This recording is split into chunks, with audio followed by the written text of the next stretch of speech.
Wali Kota Banjarmasin Ibnu Sina melaunching program gerakan kurban asyik tanpa plastik di lobi Balai Kota Banjarmasin Sabtu pagi. Kegiatan tersebut salah satu upaya Pemko atau Dinas Lingkungan Hidup Kota Banjarmasin mengurangi penggunaan kantong plastik saat Hari Raya Idul Adha.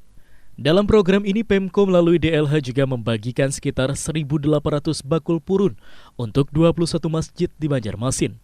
Bakul purun dipilih karena juga sesuai dengan kearifan lokal. Selain itu, Wali Kota Banjarmasin Ibnu Sina juga menghimbau ke seluruh penyelenggara ibadah kurban agar berkoordinasi terkait pembuangan limbah usai melaksanakan ibadah kurban, seperti pembuangan isi perut dan jeroan hewan kurban agar tidak dibuang ke sungai, melainkan dikubur. Mengurangi beban panitia Bang dulu, masalah mengurangi sampah plastik, limbah sampah. Pak, ini pian masih dapat berapa sih Pak satu? 65 Pak ya. Sebenarnya ini mencukupi nggak Pak dengan rencana pembagian hewan kurban yang ada? Ada mencukupi. Ya, berapa kalau di masjid pian sendiri tuh? 400-an lah. Nah, rencananya kekurangannya itu akan menggunakan apa? Kekurangannya dapat bantuan dari Basnas untuk plastik ramah lingkungan. Oh, menggunakan plastik. Jadi mencukupi sampai 300-an dapat bantuan lagi.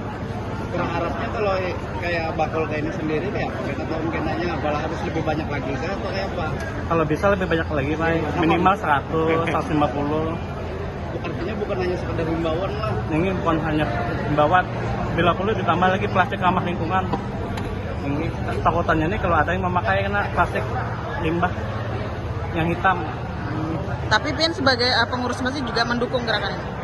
Sangat mendukung malah. Ini pertama kali kan kami dapat bantuan ini. Kalau dulu plastik ramah lingkungan aja.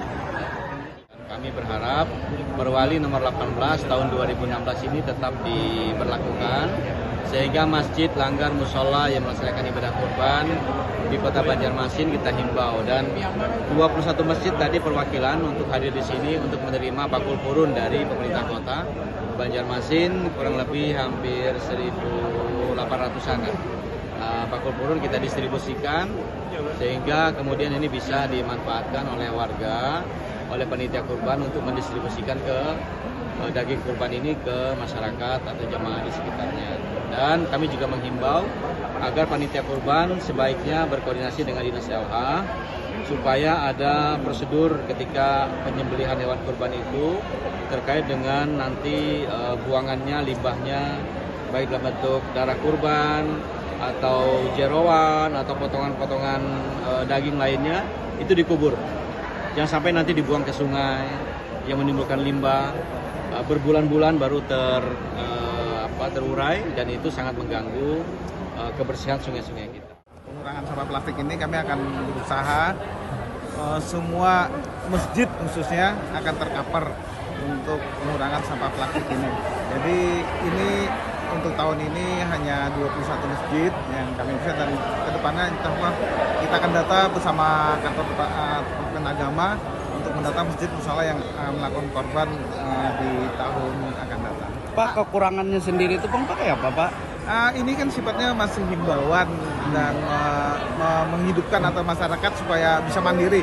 Jadi kalau kita beri setiap tahun mereka tidak ada usaha untuk melakukan kepedulian masyarakat terhadap pengurangan sampah plastik itu sendiri. Jadi ini sifatnya memotivasi masyarakat supaya mereka juga peduli terhadap lingkungan, terhadap pengurangan sampah plastik di Kota Banjarmasin. Pak, gerakan ini kenapa sih Pak jadi dilaksanakan Pak di Kota Banjarmasin sendiri Pak?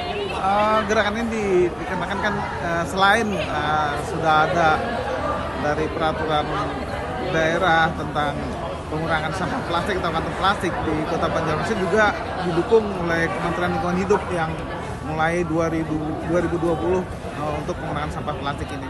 Program ini juga bertujuan untuk meningkatkan perekonomian khususnya UMKM yang ada di Banjarmasin. Untuk kekurangan wadah sendiri, pihak panitia atau penyelenggara dihimbau agar menyediakan plastik ramah lingkungan. Zen Pahlevi, Duta TV, Banjarmasin.